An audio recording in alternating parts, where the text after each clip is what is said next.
comenzar, además de darles a todos ustedes las gracias y los buenos días y la bienvenida a este programa de Discutamos México, quiero también agradecer a nuestros participantes, a los doctores Alfredo Ávila, del Instituto de Investigaciones Históricas de la UNAM, al doctor Ira de Gortari, del Instituto de Investigaciones Sociales también de la UNAM, y a la doctora Johanna von Grafenstein, del Instituto Mora, el que hayan aceptado estar hoy aquí para hablar del proceso de independencia en este primer programa, para conmemorar en este año de 2010 el bicentenario del inicio del movimiento insurgente.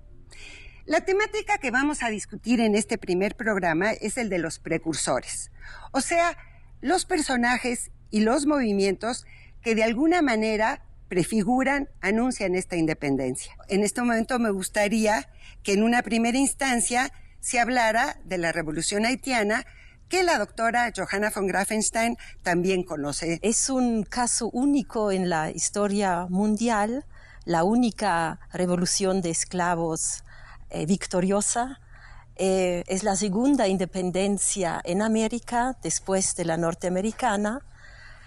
Precede a las independencias hispanoamericanas y tiene incluso muchos vínculos con esas independencias.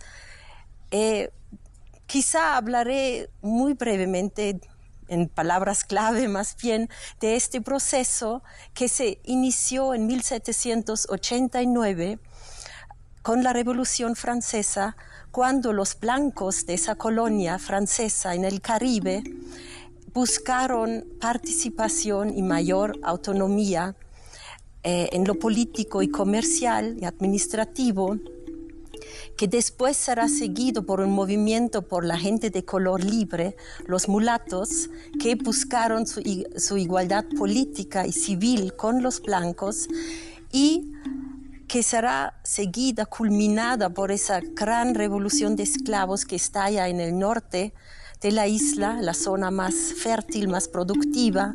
Recordemos que esa colonia del Santo Domingo francés, en la isla de Haití, traía al comercio exterior de Francia riquezas enormes. De hecho, 2/3 partes de las importaciones francesas provenían de esta isla, el azúcar, café, otros productos, pero riquezas que fueron producidas por casi 500,000 de esclavos. Entonces se da ese proceso que inicia en agosto de 1791 con una rebelión en el norte de la isla que no va a poder ser apagada y que desemboca en 1794 con la declaración de la abolición de la esclavitud en todas las colonias francesas por parte de la Convención en París. Dará lugar al desarrollo de figuras importantes como Toussaint Louverture, un genio militar y político que condujo los asuntos de la isla durante varios años, pero será preso y muere en Francia, ¿no? Los últimos 2 años, 1802-1803, son los verdaderos años de independencia, guerra de independencia, porque Napoleón Bonaparte manda un ejército a cargo de su cuñado, Víctor Emmanuel Leclerc, y los exesclavos, la gente de color, resiste esa invasión y derrota a los franceses y lleva a la independencia. Lo que quería decir que este proceso tiene un impacto muy fuerte en todas las colonias hispanas. Por ejemplo, en México sabemos del intento de un desembarco de, como dicen los documentos, negros haitianos, encabezados por un médico, que buscan aterrizar cerca de Veracruz y, como dicen los documentos, buscan liberar este reino del doble yugo ejercido por el gobierno español y por los ministros de la religión católica. Alfredo, usted ha trabajado esto y lo ha visto en distintos autores, ¿no? Abadí Queipo, por ejemplo. El caso más claro es el de López Cancelada, que además es muy divertido. Tiene unos grabados impresionantes de negros revolucionarios decapitando a mujeres blancas en la isla. Entonces, bueno, todo esto era como para asustar. En realidad, creo que el impacto de la Revolución Haitiana sobre Nueva España y en general sobre la América Española, y no solo de la Revolución Haitiana, sino de la Revolución Francesa, es negativo. Y esto es interesante porque habitualmente la historiografía o los historiadores nos habían dicho siempre que la Revolución Francesa fue una influencia positiva para la Revolución de Independencia en México. Y es verdad que hay muchos pensadores que se inspiran en la Revolución Francesa, pero en términos generales, la Revolución Francesa es vista como sinónimo del terror, del jacobinismo y de la irreligión. Y esto en Nueva España tiene un impacto negativo muy, muy importante. Y el caso más evidente de los perniciosos efectos de la Revolución Francesa es Haití. Doctor de Gortari, ¿nos podría añadir algo sobre esto? Bueno, yo creo que, coincidía con mis dos colegas en cuanto a, creo que la Revolución Haitiana y los efectos inclusive que se pueden ver en la Nueva España. Yo creo que lo que nos están haciendo ver, y además de lo que ya se mencionaba inicialmente en la introducción que hacía, era el asunto precisamente de que yo creo que hay un contexto evidentemente, podríamos llamar en palabras actuales, como de cierta desestabilización de un sistema que se está viendo tanto en el mundo europeo como en el mundo cercano, en este caso en Norteamérica. Entonces, en este sentido, yo creo que para las élites de la época, evidentemente hay un contexto de ciertos desequilibrios que empiezan a ser cada vez más patentes y que la gente que lee, que la gente que está informada, nos recordemos, hay una cierta prensa que informa, y en ese sentido vamos formándonos una opinión, estas gentes, una opinión de lo que está ocurriendo interna y externamente. Es decir, se está creando un ambiente sin duda de preocupación, de interés, de rechazo, como se decía también, pero evidentemente la gente sabe que algo está ocurriendo. Lo que nos pasa a cualquier contemporáneo actualmente, simplemente en una época distinta. Entonces yo creo que este contexto hay que irlo manejando y quizás tendremos que profundizar más en el futuro, en el sentido que hay un contexto bastante más amplio, donde ciertas certidumbres, ciertas certezas empiezan a tener ciertas dudas y al mismo tiempo van a propiciar, creo que esto es importante, aquellos que son más críticos empiezan también a encontrar ciertas maneras de pensar cómo se deben hacer las cosas en su contexto, en este caso el contexto novohispano.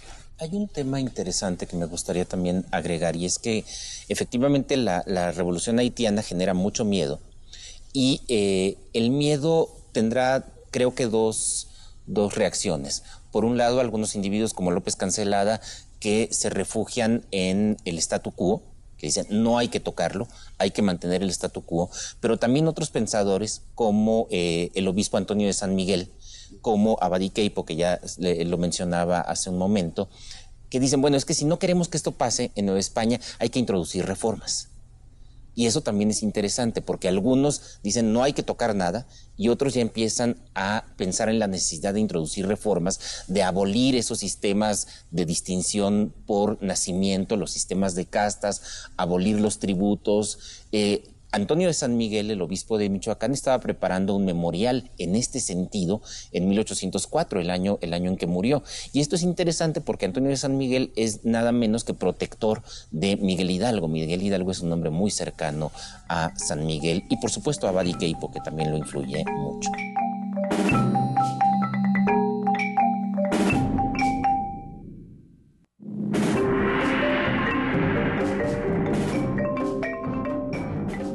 Bueno, dentro de del peso que tiene el contexto internacional en el proceso novohispano, que va a terminar en la independencia de México, hay muchas otras cuestiones de interés.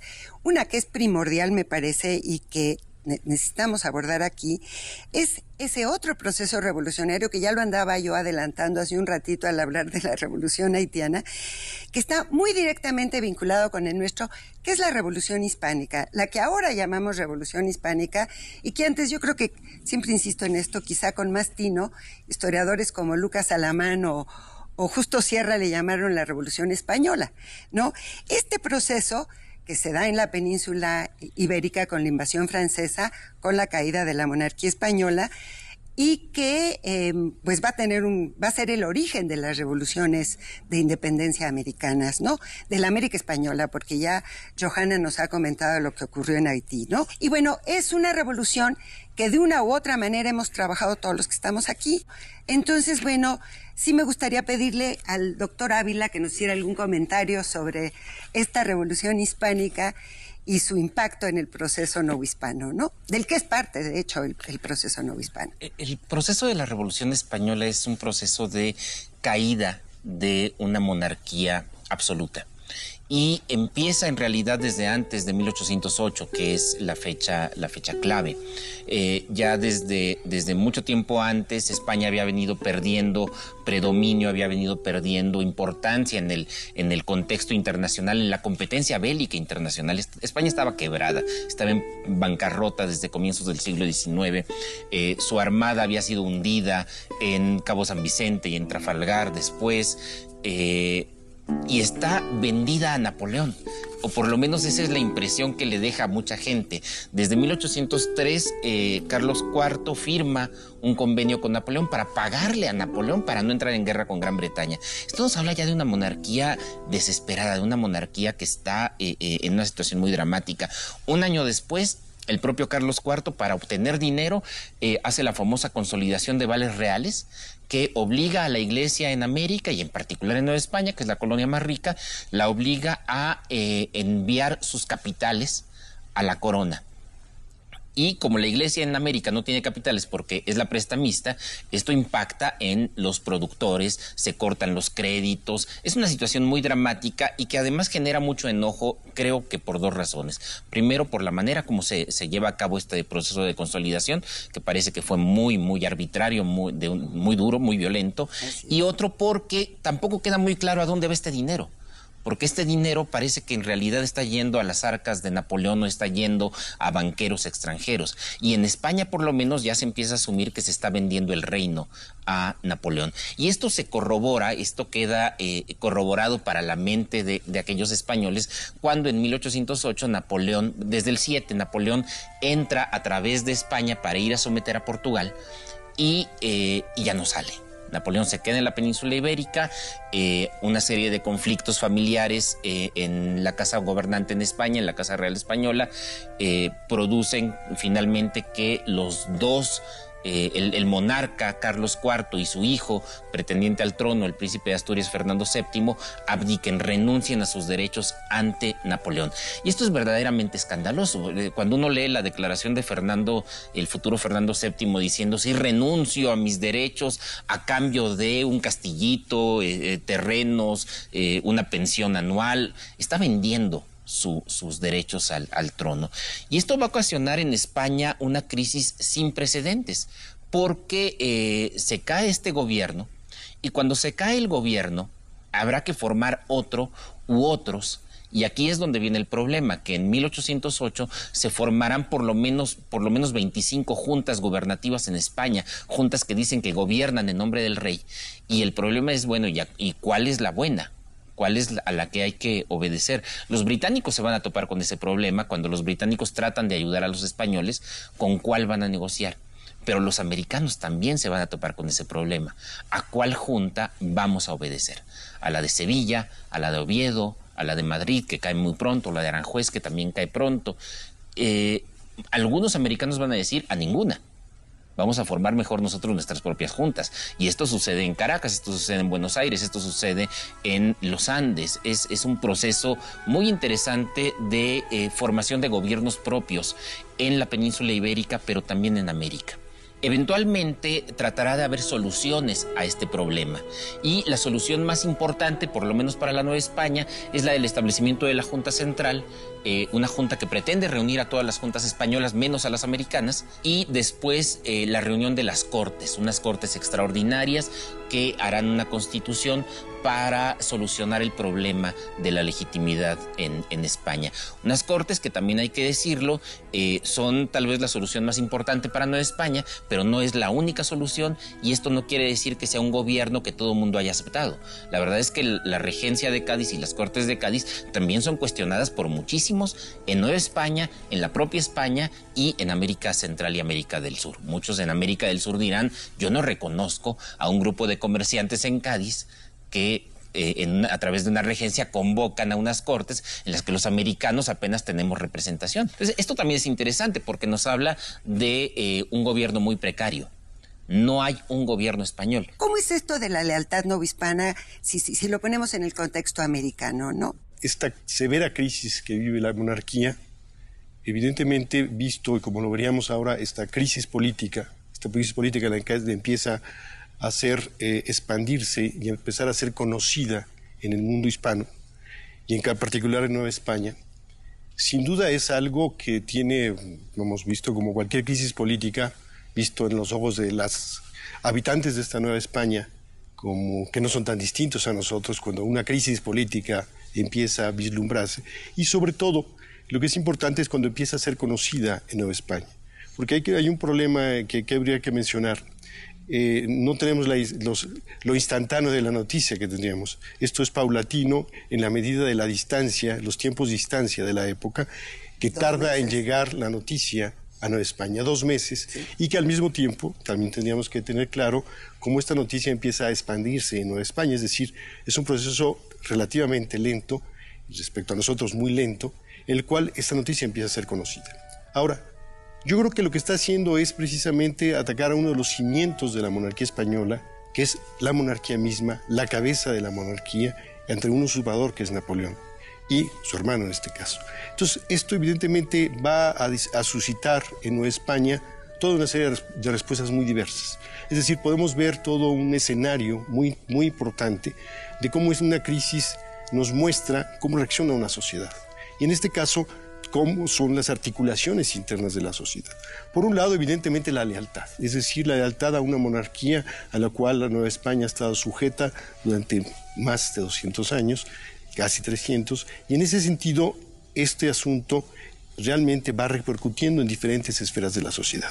Por un lado, sin duda, es importante mencionarlo, que es una crisis que está, como se ha dicho, no solo en ese momento se presenta, sino que al mismo tiempo esto le da salida a una serie de situaciones. Por ejemplo, por un lado, a las autoridades, una respuesta institucional, es decir, que podemos ver ya que hay un sistema político que se ha vertebrado en Nueva España de manera bastante clara, que es, por ejemplo, todas las instituciones de representación que son los ayuntamientos. Entonces, por ejemplo, el Ayuntamiento de la Ciudad de México llama a este vacío, porque lo que está frente a esto hay un gran vacío respecto a la autoridad, que es un asunto en cualquier sistema político delicadísimo. Eso por un lado. Por otro lado, además de esto, podemos ver que también la Nueva España es un conjunto de ciudades y poblaciones que también están reaccionando frente a esta situación. Por un lado, vamos a ver si la Ciudad de México es la cabecera del reino, es la cabeza, es la centralidad, es la capitalidad, convoca a ocupar este vacío. Evidentemente, esto es un paso en esta crisis hacia adelante, es decir, no solo es la solución al que se está planteando en las juntas, sino al interior también se está planteando una respuesta frente a un vacío político. Y sabemos que en cualquier sistema político un vacío es algo muy grave. En segunda instancia, esto también, en la medida que se va conociendo en Nueva España esta situación, también van dándose respuestas diversas. Por un lado, las respuestas institucionales, es decir, de aferrarse a la lealtad al monarca. Fernando VII se convierte en todo un personaje importante al cual una parte de la población evidentemente le merece su lealtad.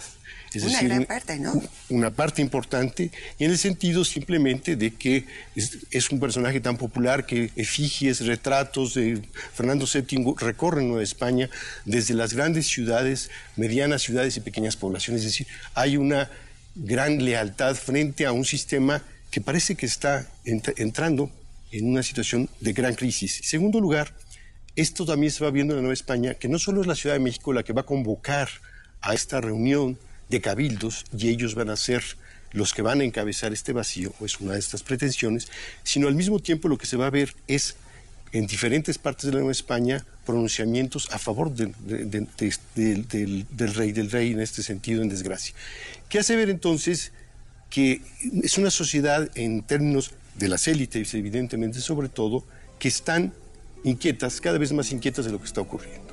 Y esto evidentemente está entrando en un proceso de seria desestabilización, tanto porque empieza, y en este sentido habría que mencionarlo y terminaría mi intervención en este momento, diría, empieza a verse la parte institucional, pero también empieza a haber toda una serie de movimientos en estas manifestaciones que se dan en muchos lugares de la Nueva España, de empezar a pensar si esto no puede derivar en algo.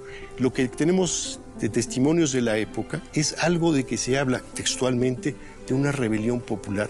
¿Cómo vamos a controlar esto que de alguna manera hemos fomentado? Porque hay también aquí, yo creo que un gran trabajo político de las autoridades para todo este tipo de reuniones, pero al mismo tiempo siempre ciertas autoridades esclarecidas empiezan a decir, ¿y esto no se nos va a ir de las manos? Es decir, tanta gente en las calles, tanta gente pronunciándose. Y ahí hay un elemento fundamental, que es el conocimiento que se tiene, sin duda, del boca a boca, esto es evidente, los pronunciamientos en la calle, proclamas, letreros y la prensa. Y la prensa, que tienen dos diarios fundamentalmente, un diario oficial y el otro, La Gaceta y el Diario de México, que están informando. Entonces, en ese sentido, realmente estamos viendo una crisis que no es tan lejano a lo que nosotros entendemos como una crisis política, donde hay los medios de comunicación, hay las autoridades, hay la población y hay la incertidumbre. Yo creo que lo que se está ocurriendo es una gran incertidumbre.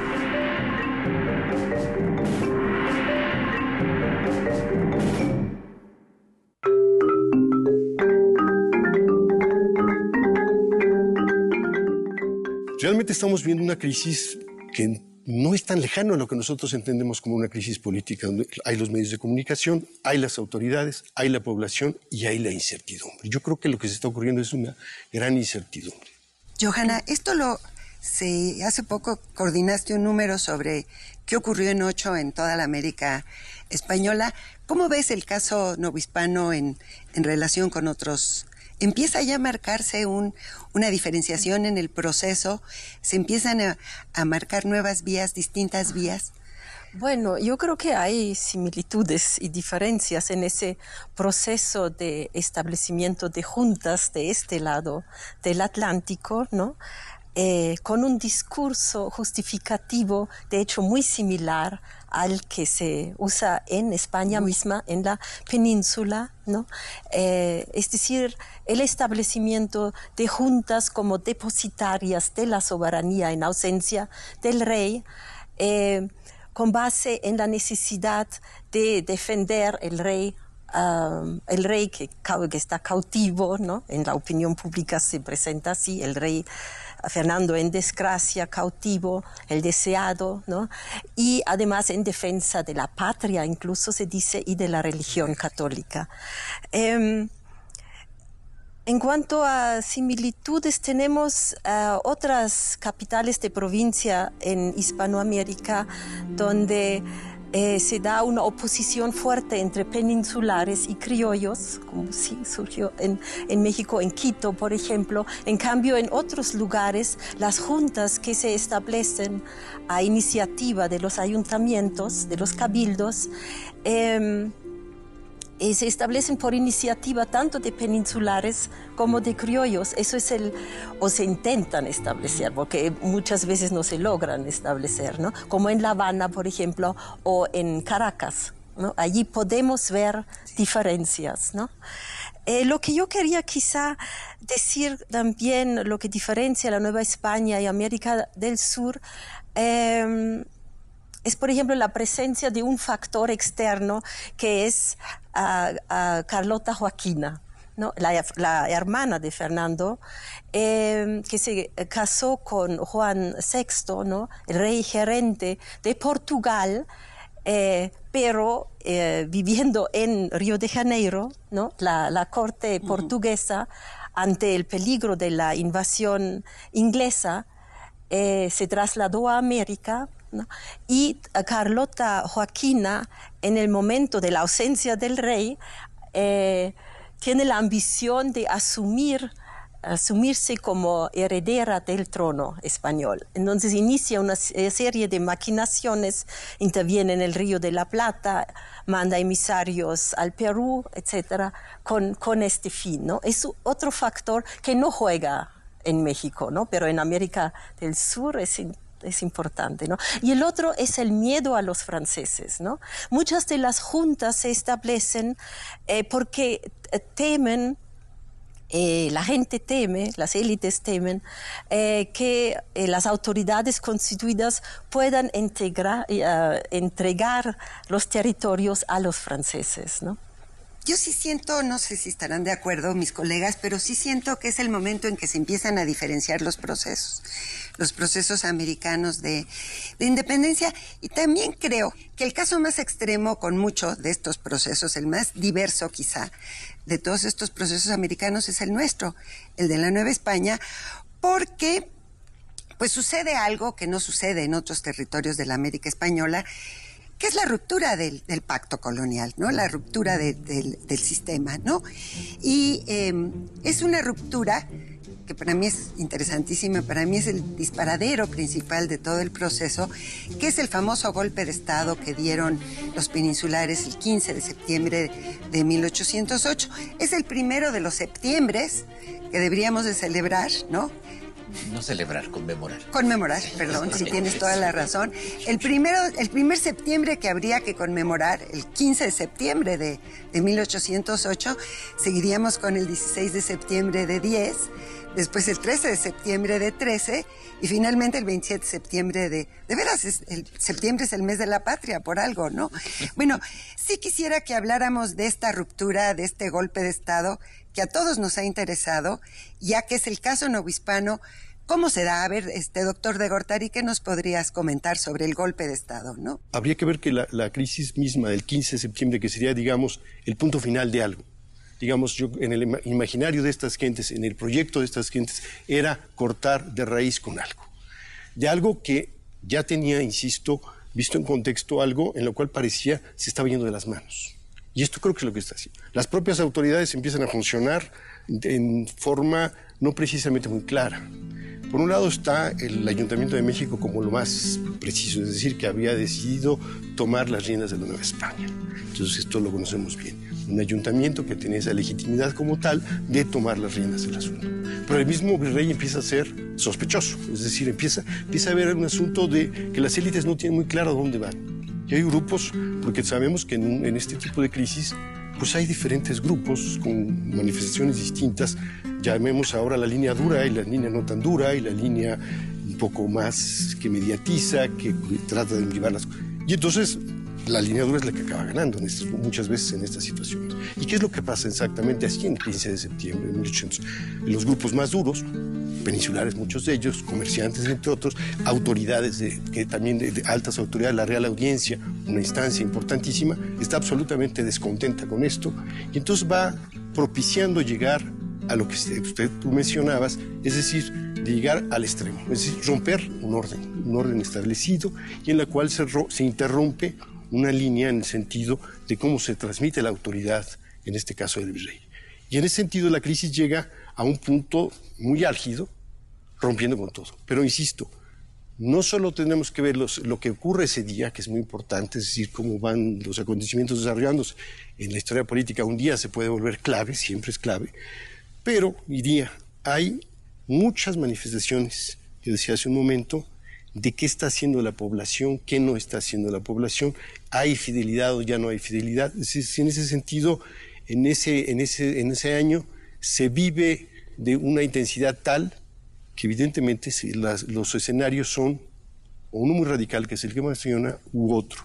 Y esto, a su vez, y termino, realmente va a llevar a una situación para muchos novohispanos de que el grupo más radical, digamos, más conservador y radical, va a llegar a situaciones muy drásticas de romper el orden y a dar un golpe de Estado.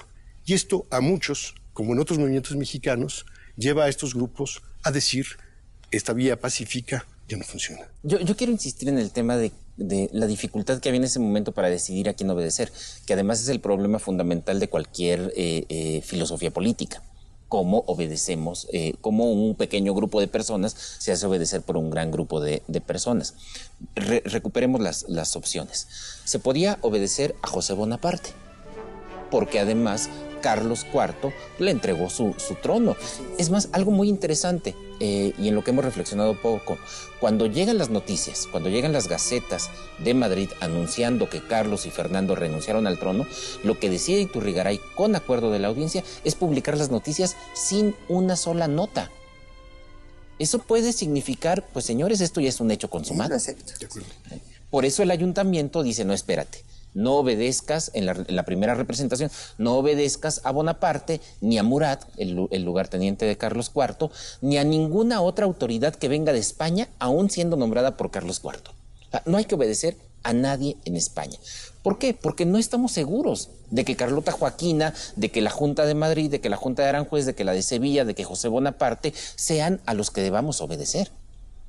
Y lo mismo sucederá en otras partes de América. El golpe de septiembre de 1808 no hará sino agravar las cosas. Es decir, ¿con qué autoridad un grupo de individuos, comerciantes, la mayoría de ellos, con los negros de Yermo, este fantasma tan recurrido por la historiografía también, ¿no?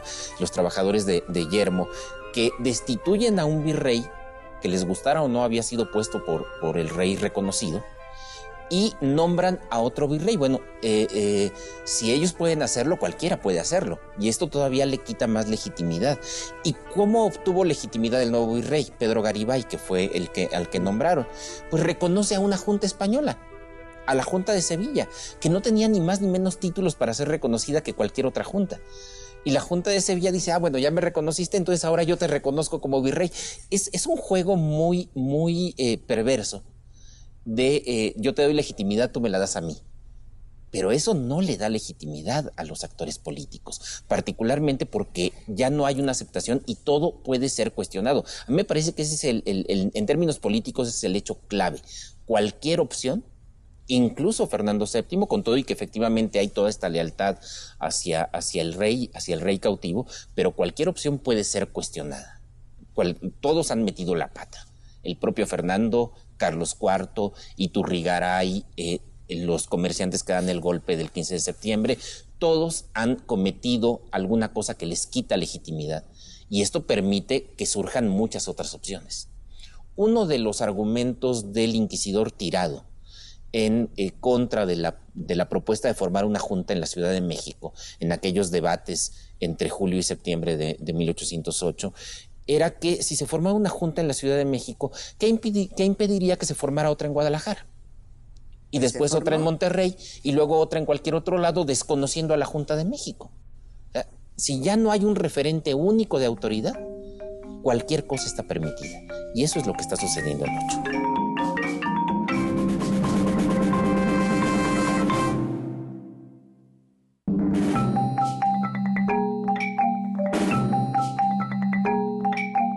Si ya no hay un referente único de autoridad, cualquier cosa está permitida. Y eso es lo que está sucediendo en 8. Yo sí creo que el gobierno de Garibay entra con autoridad, bueno, con poder, digamos, con peso, pero sin legitimidad y sin autoridad moral, digamos, ¿no? Creo que ahí hubo ya una primera ruptura. Bueno, otra cosa importante que a mí me interesa señalar, que a partir de este golpe de Estado y a partir de todo el proceso de esta primera parte de propuestas de establecer una Junta de Gobierno en la Nueva España, aparece como apareció en España y como apareció en la Revolución Haitiana, una figura, primero en el nivel solamente del discurso, pero más tarde va a ser ya en la práctica, que es el pueblo. Esa masa anónima, no diferenciada, sobre la que se van a empezar va a ser como la piedra sobre la cual se van a construir las nuevas instituciones liberales en la península y también en la Nueva España, ¿no? Porque, bueno, acordémonos que las autoridades peninsulares, novohispanas, para justificar el golpe de Estado, dicen que fue el pueblo, ¿no? Habitantes de todas clases y condiciones, sabed, la necesidad no está sujeta a leyes comunes. El pueblo se ha apoderado de la persona del virrey y lo justifican, lo legitiman, ¿no? Entonces el pueblo ya aparece ahí como una figura interesante. Creo que esto es muy, muy importante de señalar, ¿no?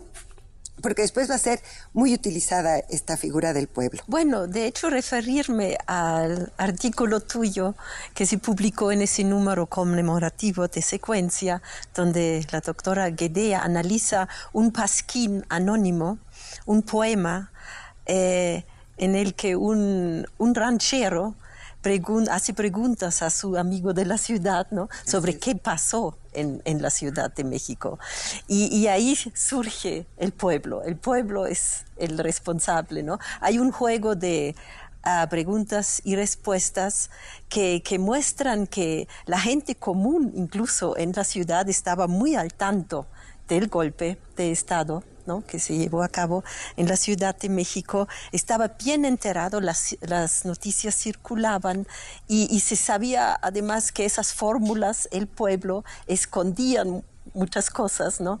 Esos sinsabores de la política virreinal, ¿no? Estaba en la boca de la gente, ¿no? El pasquín que sale el día siguiente de la proclama dice: si el pueblo fue quien lo hizo, obrando de buena ley, pregunto al señor virrey a quien se le dé el aviso, ¿no? O sea, el pueblo está muy pendiente de lo que está ocurriendo. Y se desata este fenómeno que a mí me interesa muchísimo, porque es muy revelador del pensamiento, que esto Ira lo ha analizado, Alfredo también, tú también, de los pasquines, de los anónimos, ¿no? Que se publican día a día y se van pegando en todas las paredes, hasta en catedral de repente aparecen los pasquines, revelando el sentimiento político, digamos, las percepciones políticas de los habitantes de las distintas ciudades. Bueno, algo que me interesa es una etapa de la historia que hemos trabajado poco los historiadores. Por lo menos no le hemos hecho caso como objeto central de ciertas preocupaciones. ¿Qué es lo que ocurre de 1808, de cuando del septiembre de 8 a septiembre de 10, de 1810? No es verdad que estuvieron edificando sus palacios en el viento por el espacio de 2 años, dijo José Manuel Salaverría, que fue uno de los que llevó Iturrigaray a Veracruz, cuando se refiere a los distintos planes y proyectos y conspiraciones, conjuras que se van desarrollando en estos años y que buscan de muchos novohispanos, no son muchos, la verdad no son tantos los que participan, pero sí son como muy esporádicos y por ahí se van revelando a distintos grupos en contra del régimen colonial al que buscan ya, ahora sí, derrocar. Por lo menos es la percepción que yo tengo, ¿no? Ya no ninguno se junta en lo oscurito para decir, bueno, vamos a hacer este plan dentro del sistema, sino ya están buscando opciones fuera del sistema y, como Ira señaló muy bien, el golpe de Estado enseñó a los novohispanos el camino de la ruptura abierta, ¿no? Los años de 1808 al 10 son fundamentales. El historiador francés François Javier Guerra ya nos decía que esos son los 2 años de la revolución, en realidad. Sí. Empezamos con la caída de una monarquía absoluta y vamos a terminar con las declaraciones de soberanía nacional en las Cortes de Cádiz en 1810, pero también en Nueva España, cuando Miguel Hidalgo ya es nombrado generalísimo por aclamación de la nación americana. Bueno, allí ya hay un cambio radical. ¿Qué sucede? Desde la caída de Iturrigaray, de inmediato empieza a haber conspiraciones para restituirlo. Las primeras son para restituir a Iturrigaray. En la semana siguiente de aquel 15 de septiembre del 8, se apresa un grupo de individuos en la Ciudad de México que había tratado de mezclarse con los trabajadores del obraje de tabaco para que a la hora de la salida de estos trabajadores ellos empezaran a gritar viva Fernando VII y viva José de Iturrigaray. Y son apresados. Apresan a un individuo que pretendía coronar a un descendiente de Moctezuma, esto también a finales de septiembre, comienzos de octubre de 1808. Es decir, de inmediato empieza toda esta agitación política, a tal grado que llevará a las autoridades a que un poco más de un año después formen una junta de seguridad y buen orden para perseguir todas estas manifestaciones de disidencia política. Y es que la disidencia política de estos grupos de conspiradores va acompañada por el pueblo, y va acompañada por el pueblo no solo en el discurso, sino que efectivamente sabemos que hay manifestaciones, sabemos incluso ya desde antes, el obispo de Puebla decía, es que la plebe está saliendo a las calles. Ira de Gortari lo señalaba muy bien hace rato, ¿no? Se están dando cuenta de que las cosas se les puede salir de las manos. Para 1809, la famosa conspiración de Valladolid, que también es una conspiración juntista, es decir, también pretenden establecer una junta de gobierno en Nueva España, pero que ya tiene un ingrediente adicional. Vamos a abolir el tributo, y la abolición del tributo servirá para que las comunidades indígenas de Valladolid, la actual Morelia, participen con nosotros y nos apoyen. Ahí empieza ya a haber una ruptura respecto al proyecto político original, que era simplemente crear una junta. Acá ya se empieza a plantear la participación de otros sectores sociales. Yo sí creo, cada vez me convenzo más, de que se empieza a formar una red de conspiradores. No son muchos, pero sí están vinculados, sí empiezan a estar vinculados. En enero de 1809 se sorprende de una manera muy boba, además, a Julián de Castillejos por unas proclamas en las que había dicho, proclamemos la independencia. Ojo, ya no es nada de junta ni nada, es proclamemos la independencia. Se lo llevan preso, pero el hermano de Castillejos está en Oaxaca. Y también un par de años después terminará siendo apresado por conspirador. Y junto con Castillejos está el hermano de Juan Nazario Peinbert, este famoso Guadalupe, que su hermano era cura de Sultepec. Y Manuel Peinbert. Y las autoridades empiezan a investigar y llegan al Marqués de Rayas. Dicen, bueno, seguramente este hombre los está financiando. Y Rayas es el apoderado de los bienes de Iturrigaray. Y cuando uno empieza a rascar en los documentos, se da cuenta de que están vinculados, de que uno de los apresados en Valladolid es un trabajador de una de las haciendas, de uno de los ranchos de Miguel Hidalgo en Guanajuato. Es decir, allí están estas redes. Son redes muy ineficientes. Son redes que están apenas formándose, no son ya las sociedades secretas de los años de 1820, son muy frágiles, pero esto también les da ciertas ventajas. Cuando atrapan a uno, no atrapan a todos. Como no existe este contacto tan directo. Pero entonces es muy interesante cómo se han ido formando todas estas redes, por lo menos desde Valladolid en Michoacán, Querétaro, Ciudad de México, Puebla, Oaxaca, Veracruz. Veracruz es un caso importantísimo, Johanna lo conoce mucho mejor, y que al mismo tiempo va acompañado de otro proceso político de gran trascendencia. En España ya todas estas juntas han formado una sola junta, y esta única junta, la Junta Central, le dice a los habitantes de América, manden representantes. Y entonces, a la par de estas conspiraciones, los ayuntamientos de las capitales de provincia están eligiendo representantes, primero para la Junta y luego para las Cortes de Cádiz. Es la primera vez que los americanos envían representantes y los novohispanos envían representantes para formar gobierno de la monarquía española. Entonces vemos estos dos procesos al mismo tiempo, son procesos paralelos y también interrelacionados.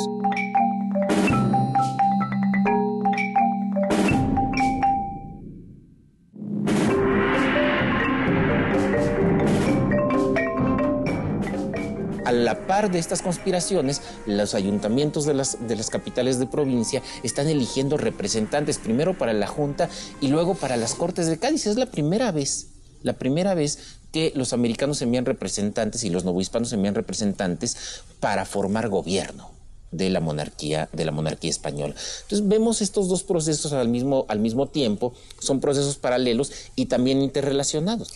Bueno, en cuanto a este proceso político general de la monarquía española y la creación de nuevas instituciones, Ira, que tú has trabajado, yo creo que es interesante comentar aquí qué instituciones va creando este proceso de reorganización política de todo el imperio, porque van a tener repercusiones de hecho, varias de ellas se crean con la propuesta de nuestros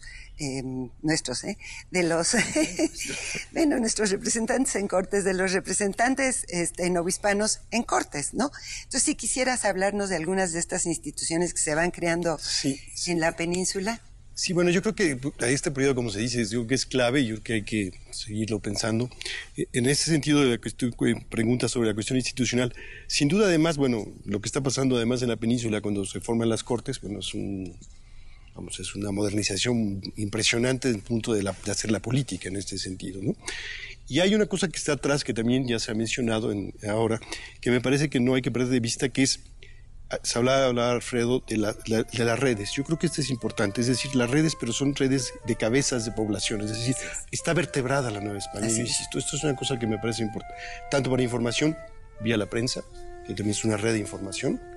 Entonces, esto realmente, además de que hay otro asunto que me parece muy importante, que también hay grupos intermedios, y no solo intermedios, grupos, vamos, dentro de la jerarquía eclesiástica inclusive, que son favorables a cierto tipo de reformas, por ejemplo. O sea, hay un contexto y que tienen formación. Ahora, en términos de instituciones, bueno, yo creo que lo de la cuestión de la vertebración de los territorios, en este caso novohispano, va a ser también importantísimo en términos de lo que serán la formación de intereses regionales y de intereses provinciales. Yo creo que esto es importante y que van a tener su expresión, por ejemplo, en una de las instituciones más importantes de Cádiz, que va a ser las diputaciones provinciales. Entonces, las diputaciones provinciales van a ser manifiesto, evidentemente, y que hay que quitar mucho de a veces de una cierta historiografía que muchos años perduró, de este centralismo sobre la Ciudad de México. No, esto es más. El territorio de Nueva España es un territorio ya muy complejo, muy vertebrado, y que en ese sentido las diputaciones provinciales van a ser expresión de estos intereses de las provincias. Y en ese sentido, entonces, van a tener una forma orgánica cada vez más clara, y al mismo tiempo lo que van a acabar planteando es esta vía institucional haciendo la política y la insurgencia por el otro lado. O sea que va a ser realmente un asunto muy complejo, ¿no? Hay dos vías, la vía parlamentaria clara y la vía insurreccional parlamentaria como una parte también. Pero entonces, en ese sentido, lo que yo voy viendo entonces, lo que tú preguntas y coincido absolutamente, es que también se va institucionalizando la política, es decir, vamos encontrando, están las juntas, están las diputaciones, entonces van encontrándose caminos muy precisos de cómo esta gran crisis política empieza a tener salidas institucionalizando un nuevo tipo de instrumentos de gobierno como son las diputaciones, la vía parlamentaria en ese sentido, y entonces hay un camino, es un camino que no hay que perder de vista, que se plantea en Nueva España y que, insistiría, también lo que tú mencionabas sobre el pueblo, pues yo creo que ahí hay un último también asunto, es decir, cómo manejarlo. Bueno, pues la institucionalización de la política es una manera de controlar a una sociedad políticamente hablando. Entonces, en ese sentido, esta irrupción violenta también es un intento de, en fin, después no resulta en 10, como sabemos, pero es un intento de ir instrumentalizando, insisto, la política, ¿no? Sí, insisto, para mí que este periodo de 8 a 10 ha sido menos estudiado. Sí hay nuevos trabajos, pero, bueno, no sé tú qué nos podrías decir de todo este conjunto, digamos, de esta etapa previa al inicio del movimiento de la independencia, de la insurrección de Hidalgo en 1810. Uh-huh.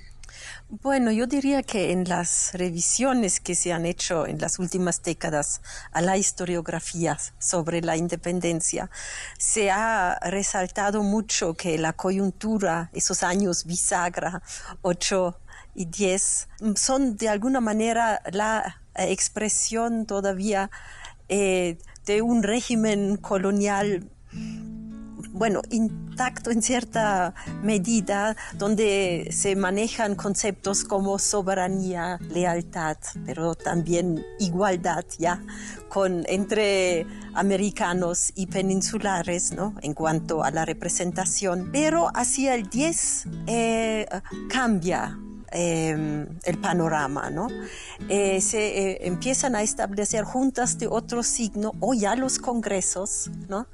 Y lo que se ha resaltado, digamos, en la historiografía últimamente es el 8 y 9 no es el inicio, ¿no? Del estallido de la independencia, son años todavía de esta incertidumbre precisamente, ¿no? Expresión de esa gran crisis de la monarquía española, pero donde la palabra independencia en cuanto a las posesiones americanas todavía no está presente, ¿no? Yo diría que hay un asunto desde el punto de vista de la historia social que a mí me parece importante, que también habría que explorar más. Por ejemplo, tú mencionabas la cuestión del pueblo, esta noción que yo diría que es muy plástica, ¿no? Sigue siendo muy plástico hasta este momento, ¿no? Que es pueblo, en fin. ¿Qué es? Pero yo diría que había que, y hay quizás documentación interesante, para un poco ver qué es este pueblo y inclusive cómo se le maneja, porque también hay que ver la otra parte, no solo este pueblo que es por un principio hace las cosas bien, sino también hay otro pueblo que es decir, cómo el hacendado maneja su población y la dirige a un lado, cómo un minero los mueve también. En ese sentido me parece que también este es el conocimiento de cómo no solo son estas élites las que están funcionando, sino estas élites se van apoyando ahora en grupos de la población amplios y que saben instrumentarlos, que al mismo tiempo también hay evidentemente actuaciones espontáneas, etcétera. Pero creo que esta cuestión de la historia social me parece que puede ser importante retomarla en el asunto que estamos tratando.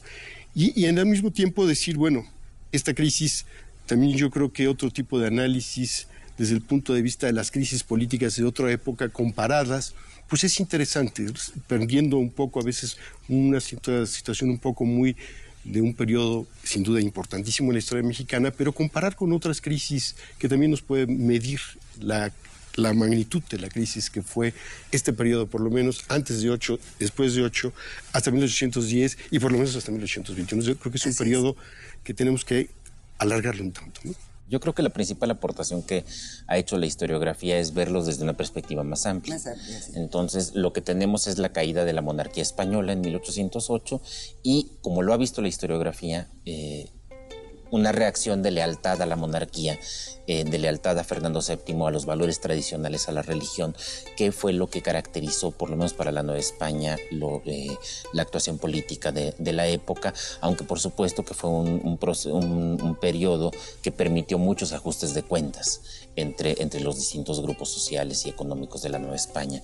Pero en términos generales se ha visto mucho esta lealtad, y la de Gortari lo ha trabajado en términos de las publicaciones y de las actitudes de ayuntamientos y de pueblos, pero también en términos económicos. Carlos Marichal ha mostrado cómo entre 1808, 9 y todavía 1810 salió una cantidad de plata, ya no por exacciones forzosas, sino por donaciones para ayudar a la guerra contra los franceses. Esto es muy, muy impresionante.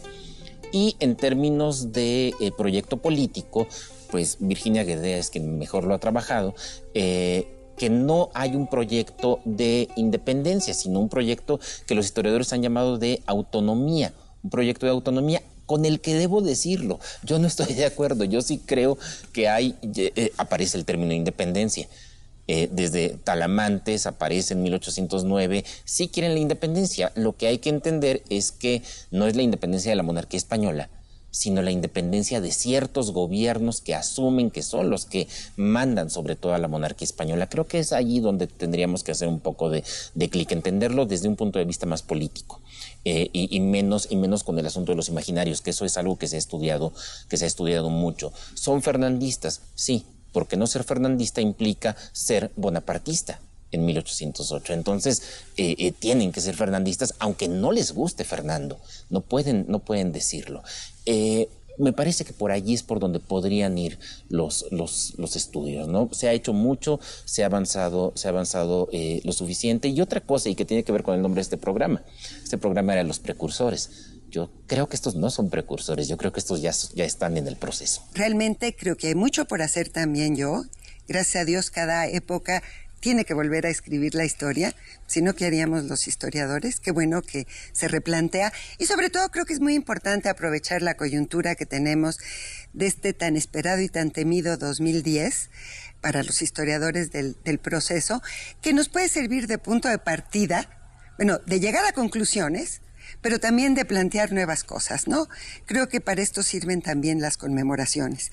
Y bueno, para terminar, no me queda más que dar las gracias a mis queridos amigos y distinguidos colegas de quienes tanto he aprendido en el transcurso de los años en que he sido su amiga y su compañera, por haber asistido a este programa, y también, desde luego, a quienes nos están viendo, porque sí pienso que son ellos los que constituyen la razón de ser de lo que estamos haciendo aquí. Muchísimas gracias.